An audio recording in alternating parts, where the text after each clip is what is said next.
Bismillah, Assalamualaikum warahmatullahi wabarakatuh.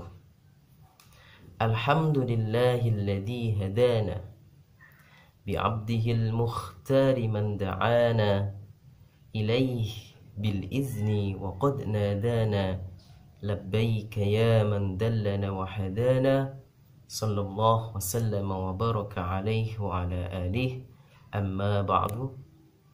Kaifa halukum solihin solihat semuanya? Semoga di 10 terakhir bulan Ramadan kali ini kita benar-benar termasuk pada golongan orang-orang yang bertakwa. Amin, Allahumma amin. Solih solihat yang Ustadz banggakan, pada tahun kedua Hijriyah, itu artinya 1439 silam, 1439 tahun yang lalu, ya, karena sekarang tahun 1441 Hijriah. Pada tahun 2 Hijriah, Rasulullah Shallallahu Alaihi Wasallam mengumumkan kepada para sahabat, kata Rasul, kita akan pergi ke Badar. Maka terkumpullah 300 lebih. Pendapat yang terpopuler yaitu 313 sahabat yang hendak pergi ke Badar. Kalau menyebut kata Badar, ya, kalau menyebut kata Badar, apa yang terlintas dalam pikiran solihah semuanya? Ya, perang Badar. Ada 300 lebih. Ya, tentu tidak semua sahabat ikut karena ini sifatnya anjuran. Tapi sahabat-sahabat utama ikut, berangkat bersama Rasulullah, seperti ada Abu Bakar As-Siddiq, kemudian Umar bin Khattab, diikuti Ali bin Abi Thalib, kemudian Hamzah, dan lain-lain. Ketika seluruh pasukan berkumpul, Rasulullah mengecek persiapan terakhir. Nah, ketika pasukan dicek, Rasulullah kaget. Kenapa? Di antara pasukan itu ternyata Rasulullah menemukan, kok ini pasukan Badar mungil banget ya. Usianya masih anak-anak ikut dalam pasukan. Kira-kira anak-anak ini usianya berapa ya? Bahkan salah satunya, anak ini membawa pedang yang panjang pedang tersebut hampir sama dengan tinggi dari anak tersebut. Ya, pedangnya hampir sama panjang dengan tinggi badannya. Dan salah satu pasukan yang mungkin terkecil mungkin, ya, di antara pasukan-pasukan yang lainnya. Usianya kira-kira 12 tahun. Siapakah dia? Ya, anak kecil usia 12 tahun ikut dalam rombongan perang Badar. Siapakah anak pemberani ini? Namanya adalah Zaid bin Thabit. Kata Zaid, ya Rasulullah, ya, aku akan membela agama Islam ini bersamamu. Itu kata Zaid dengan gagah berani. Ya, ya Rasulullah, aku akan membela agama Islam ini bersamamu. Tapi Rasulullah menjawab, wahai Zaid, kamu belum cukup umur untuk mengikuti perang ini. Pulanglah, kembalilah. Zaid pun pulang dengan hati yang sedih, hati kecewa. Zaid kecil pulang menangis. Nangisnya bukan karena apa-apa, ya. Tapi kalian kalau nangis kenapa? Ayo. Solih solihah, contoh Zaid. Buktikan kalau air mata kalian itu berharga. Jangan sampai air mata kalian menetes hanya karena jatuh ringan, kemudian tidak dibelikan mainan atau tidak diberi uang jajan. Ini Zaid nangis, bilang sama ibunya, "Bu, aku gagal tidak bisa ikut perang. Aku gagal membela agama Islam, berjuang bersama Rasulullah." Itu tangisan Zaid. Subhanallah. Nah, yang menangis seperti ini nih adalah ciri-ciri atau tanda-tanda orang yang hebat. Gitu dong.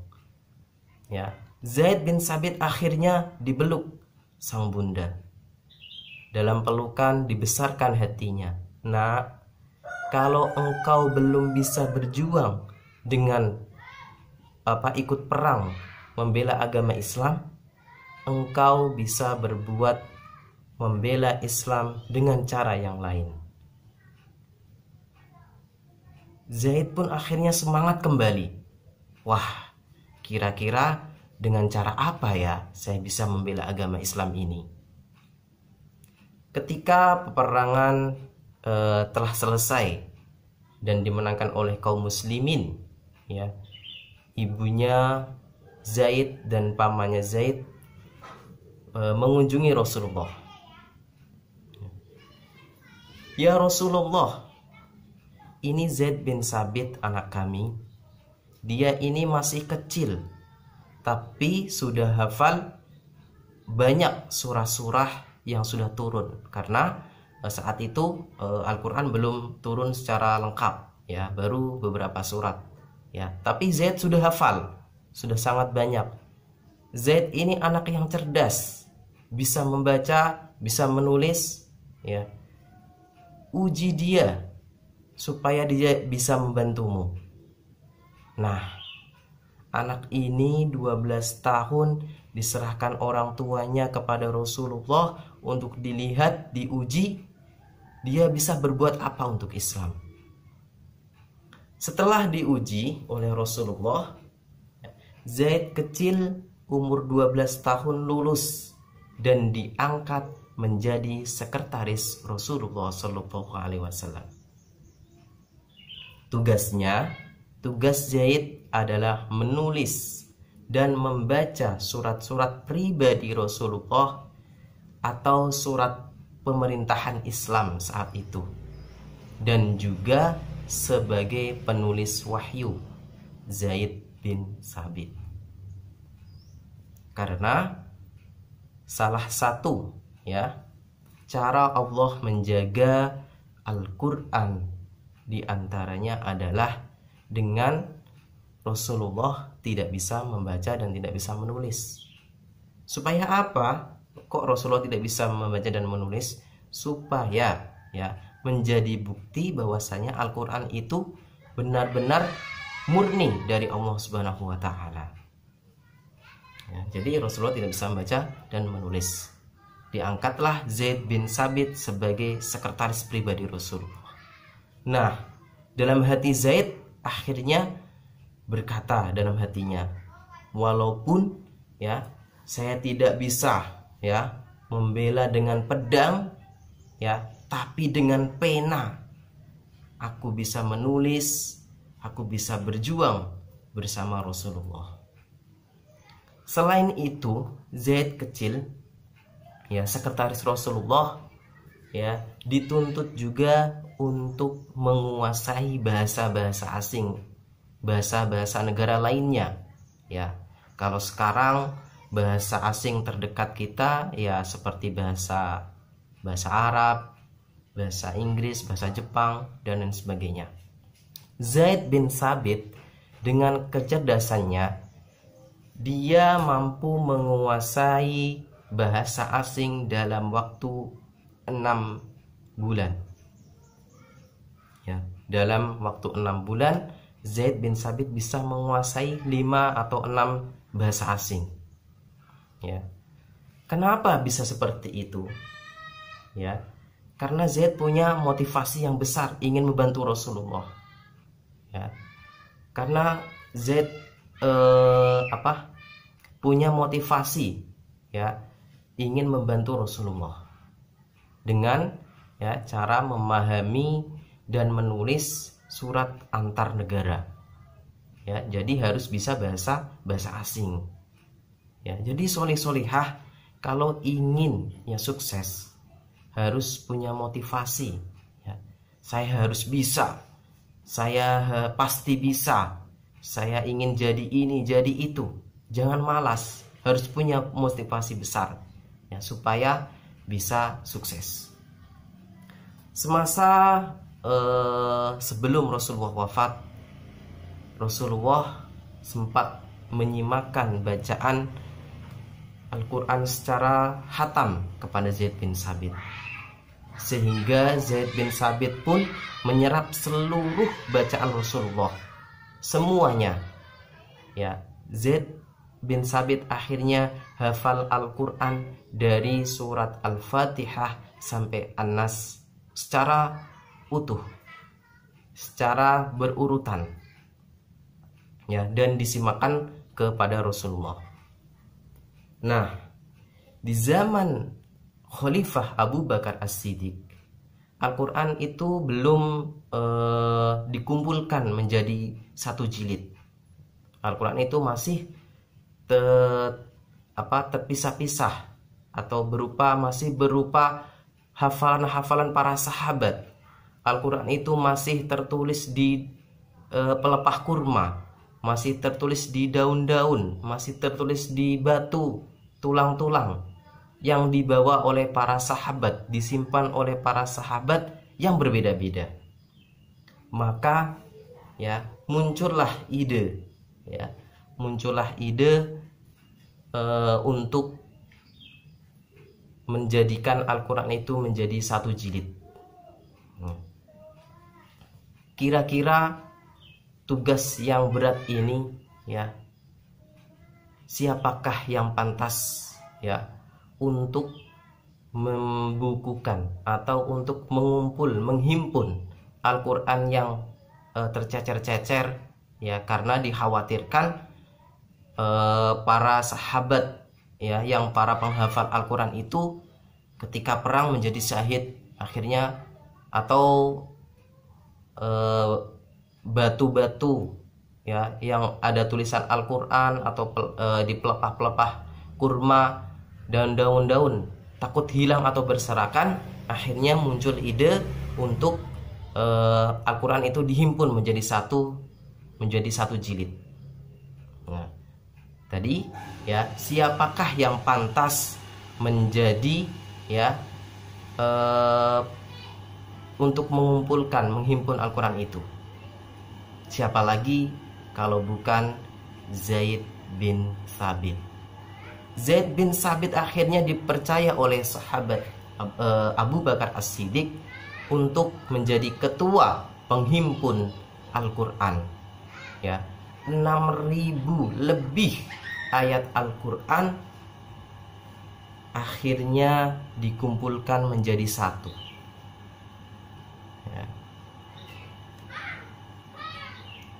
Akhirnya dikumpulkan menjadi satu. Al-Quran yang saat ini kita membacanya, ya, secara berurutan, ya, adalah jasa dari Zaid bin Sabit. Solihah, ya, lakukanlah, ya, contohlah amalan yang seperti dilakukan oleh Zaid bin Sabit, ya, ketika dari seluruh penjuru dunia orang-orang membaca Al-Quran, Zaid pantas mendapatkan pahala. Ya, jadilah kalian orang yang bisa diambil manfaatnya untuk orang lain. Ya, jangan menjadi orang yang berprestasi hanya untuk pribadi, atau untuk diri sendiri. Ya, Rasulullah bersabda, khairun nas anfa'uhum linnas. Ya, sebaik-baik manusia adalah manusia yang bermanfaat bagi manusia lainnya. Ya. Di antara sikap terpuji yang patut kita teladani dari seorang sahabat Zaid bin Thabit, yang pertama adalah pemberani. Pemberani dari Zaid bin Thabit patut kita contoh. Yang kedua adalah perilaku percaya diri Zaid bin Thabit. Ya, dia yakin dia mampu, ya, percaya dirinya sangat tinggi, patut kita contoh. Dan yang ketiga adalah perilaku amanah, ya, dari seorang Zaid bin Thabit, patut kita contoh. Ya.